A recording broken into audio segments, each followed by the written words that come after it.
Hey Dons, it's CJ and Sophia, and welcome back to another episode of CCTV. Sophomores, we hope you had an amazing time at your retreats. And that everyone had a phenomenal extra day off from school remembering those who served our country. I know I used that time to relax and unwind. Nora, tell us a little more about it. Hey Dons, it's Nora. This week, we turned our attention to a day of profound respect and gratitude, Veterans Day.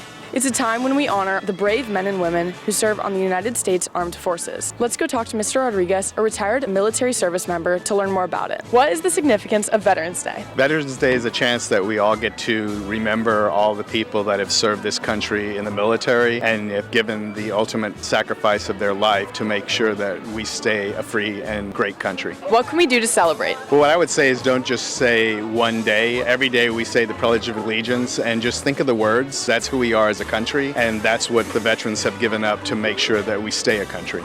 As a Marine, can you share a little bit about your experience in the military? Yes, one of the best experiences or traditions that we have in the Marine Corps is during our birthday, which is November 10th. No matter where we are, we have a piece of cake, and the first piece of cake always goes to the oldest Marine, and the second piece of cake always goes to the youngest Marine. And even if I've been deployed with only 12 people, and if all we can find is a cupcake, we still do that to remember who we are as Marines. Thanks, Mr. Rodriguez. Now, let's send it off to Kaylin. Happy Friday, Dons. It's Kaylin. Yesterday, November 13th, was the feast day of St. Frances Cabrini, also known as Mother Cabrini.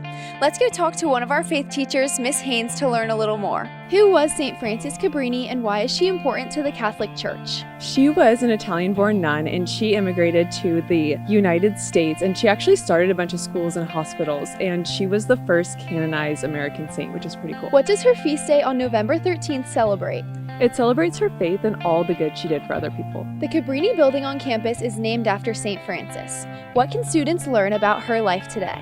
Students can learn a lot of things, but specifically to trust in God's timing, and even when things are hard, just to take advantage of the gifts that God gave them. Thank you so much, Ms. Haynes. Through St. Cabrini's feast day, we are reminded to act through faith, love, and service. Now, let's head back to the studio. Thanks, Kaylin. Tomorrow, November 15th, is the Student Life Showcase. If you would like to represent your club, sports team, or anything else you're a part of, make sure to show up from 9 to 11 a.m. to support. Thanksgiving break starts next Friday, which means the semester's almost over. Don't forget to check in with your teachers to make sure that you are not missing any work before it's too late. Sophia, what's your favorite part of the broadcast? I would have to say sports. Our teams are killing it in playoffs. Brady, give us a rundown on sports this week.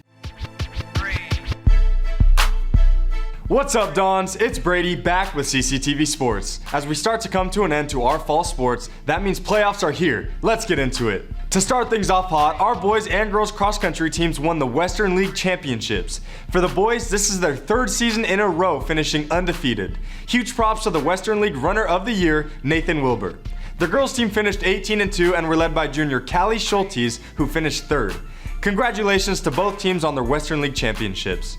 Both teams will compete tomorrow at the CIF Finals. Let's bring home the win. Speaking of Western League champions, congratulations to our football team for also winning the Western League after a huge 56-7 victory over University City 2 weeks ago.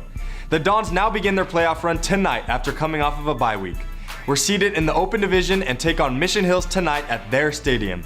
They have a huge student section, so we need all of you to show up and be loud so we can take all their energy away. Having you guys in the student section really does make a difference. The theme for this week is winter and snow ski theme, so make sure you show up at Mission Hills tonight at 7. Daniela has more on round 1 of the playoffs tonight. Thanks, Brady. The boys have been working hard this bye week to play their first round of Open Division playoffs versus the number 1 seed, Mission Hills. Let's talk to some senior leaders, running back Christian Williams and middle linebacker Cade Smith to get some insight. So Christian, how is the offense prepared to play the number 1 seed in the county? It's just another week to us. We're just going by the game plan. Coach Doyle preaches playing hard, fast, disciplined, physical football all the time. So that's what we're going to do. Our O-line is going to dominate their D-line, and our playmakers are just going to make plays. This week, your defense is playing against a pretty tough offense led by a 4-star quarterback. How do you guys plan on facing that? Statistically, Mission Hills is 50% run, 50% pass, so obviously their quarterback is a factor, but we believe that they're going to try and split up the game. I believe our front seven is the best in the county, and they won't be able to run the ball, so you get pretty one-dimensional if you can't run or throw the ball. Thanks, boys. No doubt to be some tough competition tonight, but nothing that the Dons can't handle. Tonight, they're taking on the number 9 team in California, the Mission Hills Grizzlies. They've got some outstanding offensive stars like junior running back Rose Torres, who's been averaging 57 rushing yards per game. No doubt Mission Hills will bring the competition tonight, but it's nothing our Dons can't handle. Our O-line features Oscar Luifi and Anthony Babaya, who are sure to hold it down, alongside our quarterback Brady Palmer. Just coming off of an injury and his first game back, he threw 5 touchdowns against UC for their senior night. Recently titled a Union Tribute Athlete of the Week for his outstanding performance. He's ready to lead the team against the Grizzlies tonight for the Open Division semifinals. Good luck tonight, boys. Let's get this dub. Now sending it off to Grace to highlight some newly committed athletes. Hey Dons, it's Grace. As we come into November, over 20 Cathedral athletes are preparing for their first college signing day. This year, Cathedral has 4 student athletes committing to the United States Naval Academy, a very prestigious school with an acceptance rate of only 9.4%. Let's go talk to them right now. Liesel, how did the Naval Academy stand out amongst other schools? When I went on my official visit, it seemed like the coaches and the head coach really wanted me there. And being able to run with the team and spend a lot of time with them made me feel right at home, and I feel like it was just somewhere that I wanted to be. Max, what are you looking forward to most about going to the Naval Academy? The thing I'm looking forward to the most is playing water polo at the next level and getting the opportunity to serve my country.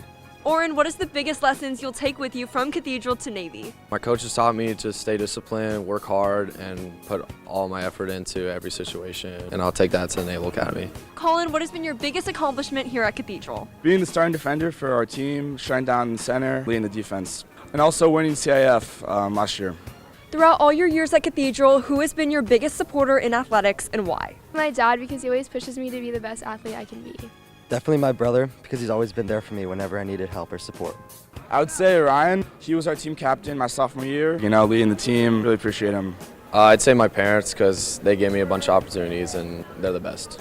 Thank you so much to the Navy squad. Congratulations on your commitment. Now back to the studio. Go Navy! Thanks, Grace. Spiking it over to volleyball, the girls fought a tough one against Torrey Pines over the weekend for the Open Division Championship. The girls had an amazing regular season, going 28-7. Senior Maddie McCarthy leads the team with a total of 208 kills. On Wednesday, the girls played Marymount for the first round of state playoffs and took a tough loss to end their amazing season. With several Division I commits, this isn't the end to a lot of the girls' careers. Swimming over to water polo, the boys just played Santana in the semifinals and whooped them 16-4. Senior Max Arnold scored an insane 5 goals. Centers Grayson Taylor and Braylon Axeline put up huge buckets in the second and third quarter. Backup goalie Luke Anderson had some crazy saves. They play La Jolla in the finals on Saturday at 7 p.m. The game is at La Jolla, so make sure you show up and watch the boys bring home the championship. Thank you guys for tuning into sports this week. Now off to Connor and Griffin with Social. Good morning, Dons. It's Connor and Griffin back on Social, and today we're going to be interviewing you guys with random news stories. Let's get it. What do you guys think about the Florida man who beat up 3 alligators when golfing? Good for him. I think it's pretty upsetting. Wait, what happened? It was a Florida man. He took out 3 alligators while golfing. That's crazy. Yeah. Did you happen to see the photo of a comet that's been circulating on the internet recently? No. Did you know that it's been confirmed to be a spaceship from the planet E38713A? I did not know that. How do this going to affect American citizens and our amazing NASA astronauts? You know, I think maybe we can intercept them and make a joint spaceship so we can all hang out. And like as an American citizen, it's kind of cool to think that there's like other life out there. Cathedral's offering underwater basket weaving classes. How does that affect the recruiting of the 2028 class? Well, me personally, I think it would positively affect 28 class because, their environmental status is very, upgraded, there's a boost in environmental awareness. Yeah. And basically, kids get to develop skills and stuff like that, How do you feel about The Rock's announcement to run as the Democratic nominee for the next election? I think honestly it's a big deal because it kind of relates to the post-industrial revolution of the Tyrannosaurus rexes, you know what I mean? It goes back to what I was we were talking about earlier with how everything kind of relates in a circle. It's like the Tyrannosaurus rex birdcage.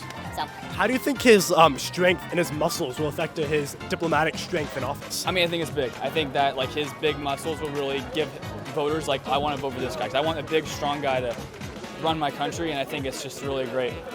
Hey Dons, it's Brooke, and this week's student standout, Kira Tichpon, recently came back from her travels around Europe. She was playing in the women's U17 New Zealand national team in the FIFA World Cup. Kira recently arrived home, so let's go learn more about her and her experience with the World Cup. Kira, what was your favorite part about being on the New Zealand national team? I think my favorite part was definitely playing a big group of different teams. We played Japan, we played Paraguay. It was just a really big group of people, and I got to experience a lot of different cultures. What advice would you give to younger female athletes? sports. I would definitely say do 2 sports and definitely take all the opportunities you can with private sessions and the people around you. Now on to rapid fire questions. What's your favorite color? Pink. Favorite sports team? The Chargers. What's your favorite food? Sushi. Thank you so much, Kira. Can't wait to see where the future takes you. Now off to Dylan. It's Dylan. This week, we're spotlighting our marching band and color guard team, which took 3rd place at their very first fall competition. Let's go talk to them to learn a little bit more information. I'm here with Caleb Guzau. Ella Molina. Hi, I'm Miss Swift. So Swift, how does it feel to see the marching band and color guard compete for the first time in the fall? It was so amazing to get to experience this piece of history, and my favorite part was the students and their excitement around this activity. You guys got so many awards in your first time out. How did that really feel? It was really cool. We put in a lot of hard work. We were kind of pressed for time, but we put in the work and we got through. But also just a lot of strong effort with every member, all the way in the pit and all the way with our percussion and all of our instrumentalists as well. It's just really meaningful to get these awards and show the hard effort that we actually put in. Our color guard has come a long way. They got 3rd overall in their division, so it's really fun to see how they've progressed. We had a lot of help from percussion coaches to dancing coaches to upper winds and low brass, so they really helped us out a lot and helped us get these awards. What would you say was the biggest challenge and reward for preparing for a competition? Well, many of the schools that we were competing against have a lot more rehearsal time, after school, even band camps in the summer. We built everything into the school day as part of our experiment, and so that provides an inherent challenge, but also it made it accessible to the 52 students that participated. In terms of the reward, I think just having the students that stayed for the duration get to see some of those bigger 5A, 6A bands of over 200 members, and their reaction to that was really quite awesome to see. Thank you so much, Marching Band and Color Guard. Hey Dons, it's Kylie. Cathedral offers so many amazing clubs on campus, and if you love pickleball as much as I do, you'll sure love the Pickleball Club. Let's go talk to the leaders to learn more. I'm here with Sebastian, Benji, and Nate, the leaders of the Pickleball Club. What inspired you guys to make the club? So me and my brother made the club 2 years ago because we just played a lot of pickleball together with our dad, and we really bonded over it, so we wanted to bring that to Cathedral. Are there any upcoming events? Yeah, so we have a meeting next Tuesday on the 18th where we're just going to go to the gym and play, and then we have a big tournament on December 6th. Probably be a small buy-in with a prize, and it should be fun. How can students get more involved? Yeah, so you can email any one of us to get added to the Schoology, or you can just show up to the meetings. We meet in the gym and we play pickleball. We said when our next meeting was earlier. But yeah. Thank you so much, Pickleball Club. Now back to the studio. Thanks, Kylie. Our Pickleball Club is on the rise, so join before it's too late. Dawn's Giving Day is coming up right after Thanksgiving break, so make sure you're ready to donate. Next Thursday, we have a Red Polo Thanksgiving Mass. And freshmen have their last formation before break, so make the most of it. Thanks for tuning into this week's episode. We'll see you guys next week with another episode of CCTV.